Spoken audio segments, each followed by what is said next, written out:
Good evening and welcome into Sports Talk on a Budget. It is January 6th, year of our Lord 2025. It's going to take me a minute to say that. I'll probably say 2024 in a couple of podcasts here, but 2025, year of our Lord 2025.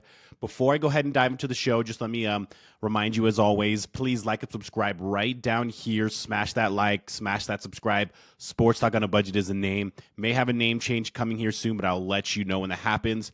But if you like the video version, please smash that like, smash up, subscribe right here. If you prefer the audio version, it is available on places like Amazon, Apple Podcasts, Spotify, basically wherever you get your podcast. Smash the like and subscribe on those platforms as well. But let's go ahead and look at our show for the day. So in a couple of days, actually on Thursday, we're going to have the semifinals of the college football playoff. So that is going to be my show today. Going to give you my full preview of both the Orange Bowl and the Cotton Bowl, both the previews there of the college football playoff semifinal. We're down to 4. This is what we've been used to for the last couple of years is 4, but we've gotten a lot better product because we've moved from 12 to 4. So that is going to be my full breakdown. We have Penn State, Notre Dame in the Orange Bowl, Ohio State, Texas in the Cotton Bowl in Dallas, and that's going to be my full preview. So let's go ahead and dive into the preview. So as I mentioned, this is going to be my full college football playoff semifinal preview. We're going to start in the Orange Bowl because that is a Thursday night game. So I will break down that game. That is Penn State. So that's Notre Dame, number 7 Notre Dame versus Penn State, number 6 Penn State, and Notre Dame is currently a 2.5-point favorite in this game. So some of the questions I have about this game and some of the things I want to see happen in this game when I get into my breakdown. First question for me is, can Penn State slow down that run game for Notre Dame? And it's not obviously just the running backs, Jeremiah Love, and I'm blanking on the other running back, but they have a stable of running backs, but it's also Riley Leonard. Riley Leonard was his legs were a huge reason why Notre Dame was able to beat Georgia and move on to the semifinals. Can Penn State slow that down? Penn State hasn't played a lot of mobile quarterbacks this year. You had the opener against Gary Green. You had some games in between. Will Howard didn't really run that well against Penn State, but that wasn't really a focus for Ohio State that day. So a huge key for me is Penn State's defense versus that run game with the running backs and Riley Leonard at quarterback for Notre Dame. Can Penn State slow that down? That has kind of been my key for most of the teams that I've seen play Notre Dame is, can teams slow down the run game for Notre Dame and make Riley Leonard beat you with his arm? We haven't seen them do that very often. His best passing game was probably against my Trojans in the season finale for them.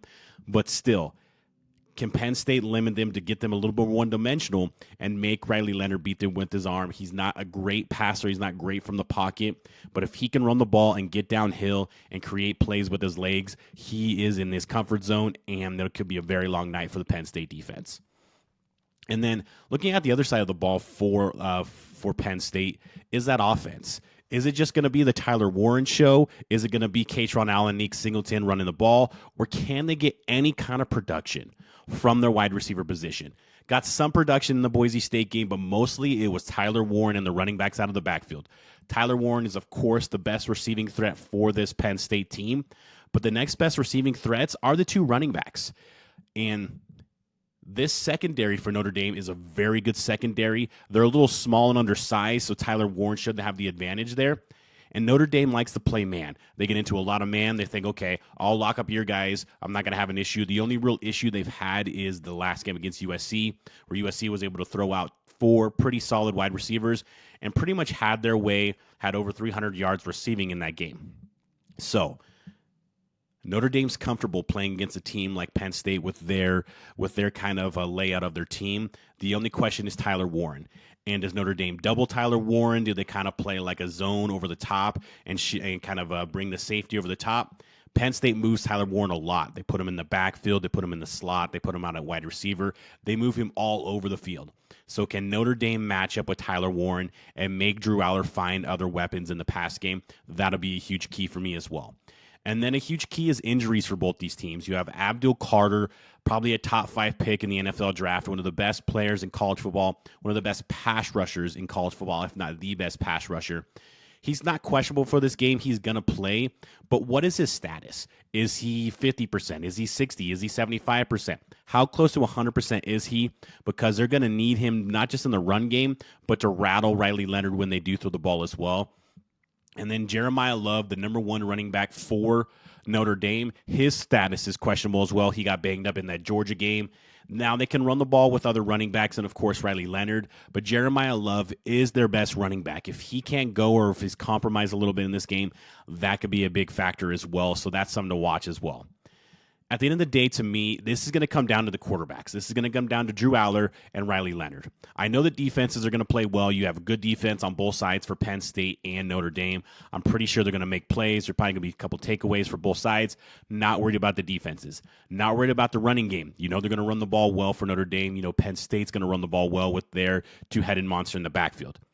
The question for me is which quarterback makes the less mistakes and makes the most plays, whether that's Riley Leonard with his arm or with his leg, or whether that's Drew Aller with his arms and maybe sometimes kind of surprising people with his leg because he is more mobile and athletic than most people give him credit for. That's going to be the big key for me. Which quarterback makes less mistakes? Which quarterback makes more plays? That'll be the difference for me, and that is why I'm leaning to Notre Dame to win and cover here. So give me Notre Dame minus 2.5 in this game.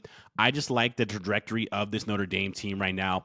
That win last week against Georgia was one of the best program wins that they've had probably in this century. Probably this century, one of the best program wins that they've had. The momentum's going really well there. Marcus Freeman out-coached Kirby Smart, so I think he can out-coach James Franklin in this opportunity here as well. This Notre Dame team, like I said, I just like the trajectory of their team. They've looked really good down the stretch, not to say Penn State hasn't.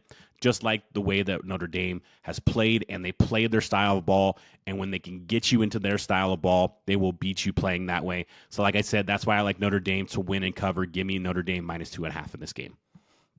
And then we'll go to the Cotton Bowl. And the Cotton Bowl is a huge matchup. We have number 8 Ohio State and number 5 Texas. And Ohio State is currently a 6-point favorite in this game. Ohio State has just been a buzzsaw. Ever since that loss against Michigan, they hammered Tennessee in the first round at home, and then they go in the Rose Bowl, and that game was over basically midway through the first quarter when they're up 21-0 on Oregon, who was the number 1 overall team. So this Ohio State team, are they just a buzzsaw on a historic run, and it's not going to matter who's in their way, they're going to take care of business? Or can Texas generate something different against this Ohio State team that Tennessee couldn't do, that Oregon couldn't do, and the other teams couldn't do throughout the season? Let's look at Texas first. Texas is kind of an anomaly. They have a really good record and have just 5 stars and a roster that is stacked all over the board. But if you watch them play, you don't really come back thinking, wow, damn, that team's good. You come back thinking, okay, that team found a way to win. That team is just better athletes, more talent on the field than the other team. But you don't come back thinking like, damn, that's a really good team. And that's happened a lot. And if you look at their 2 matchups in the playoffs so far, they opened up with Clemson at home. And what they were able to do against Clemson was just run the ball down Clemson's throat, ran for nearly 300 yards in that game. Then the script completely flipped against Arizona State in the second round.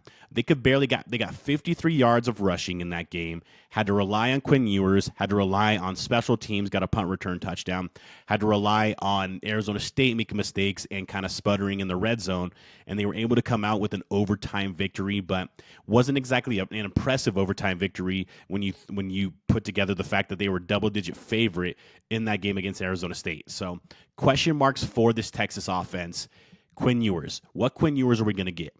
And is there a receiving threat for this team outside of Matthew Golden? Where's Bolden? Where's Bond? Where's some of these other guys that we were told about all year, all offseason going into the season, that these guys, they were going to have just a loaded wide receiver room, and lately all I've seen is Matthew Golden, and then Bond and Bolden will have some decent plays, and they'll have some production from the tight end as well, but it's pretty much Golden when Ewers needs to make a play. That's where he's looking.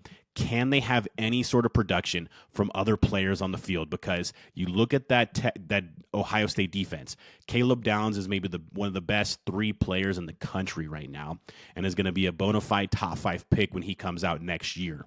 So he's going to be a guy lurking back there that's going to make things tough on Quinn Ewers.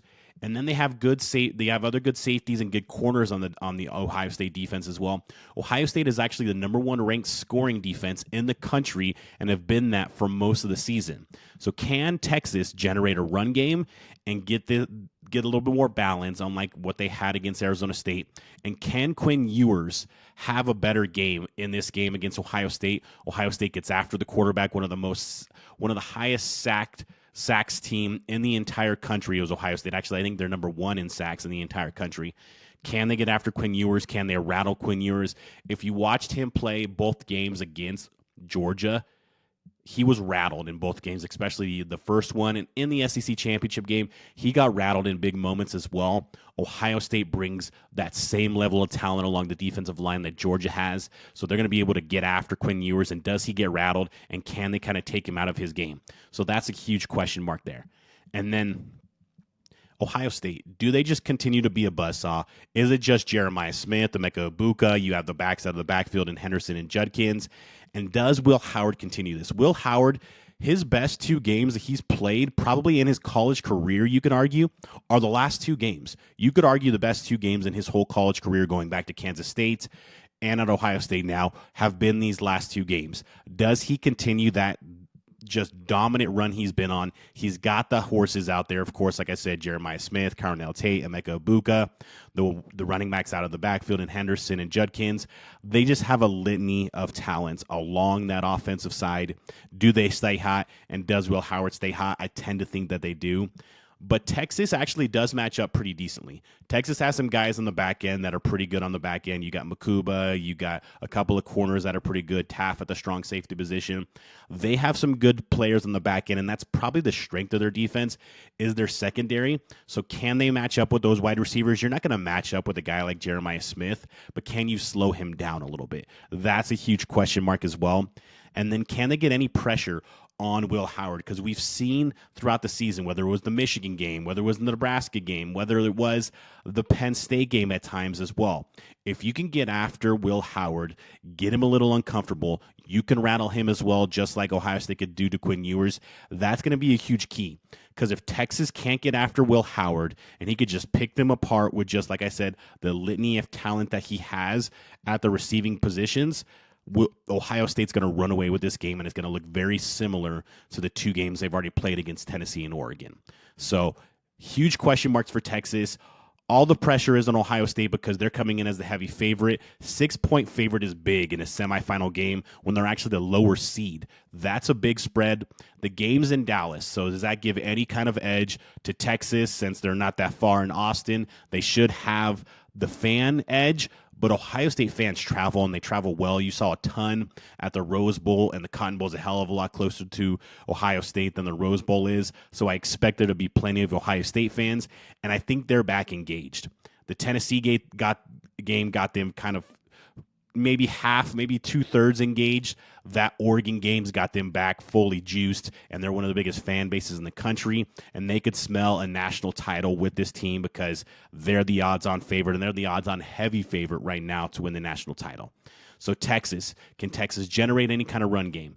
Can Quinn Ewers not get rattled when he gets hit? Because he's going to get hit by guys like JT Tuimoloau and Jack Sawyer and other guys on the Ohio State defense.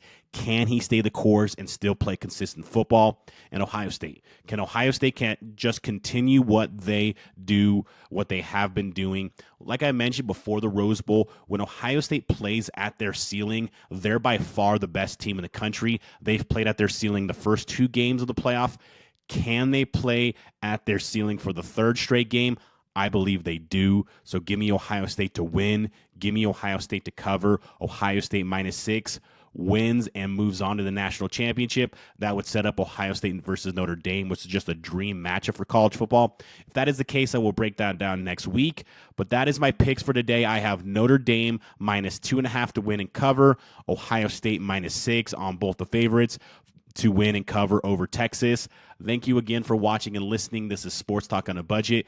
You can find this podcast on any of your podcast stations, whether that be Spotify, Apple Podcasts, Amazon Music, wherever you like to listen to your podcast. You can find this podcast right here under Sports Talk on a Budget. And please, on the YouTube channel, like and subscribe. Smash that like, smash that subscribe. Leave a comment with your picks for the college football playoff semifinals as well. But thank you again for listening and watching, and have a great day.